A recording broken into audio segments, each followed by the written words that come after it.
শিক্ষা করানো তখন ফাঁসে চেয়ে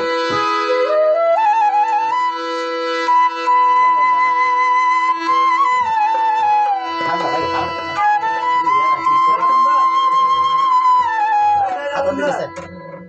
বন্ধ বন্ধ করে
আমাদেরকে একটা ফ্রি স্টুডিও দিছে এই স্টুডিওর মধ্যে রেকর্ডিং করতেছি টাকা পয়সা লাগে না তার জন্য একটু রেকর্ডিং করলাম একটু ভালো মন্দ আপনারা বিবেচনা করবেন লাইক কমেন্ট শেয়ার করবেন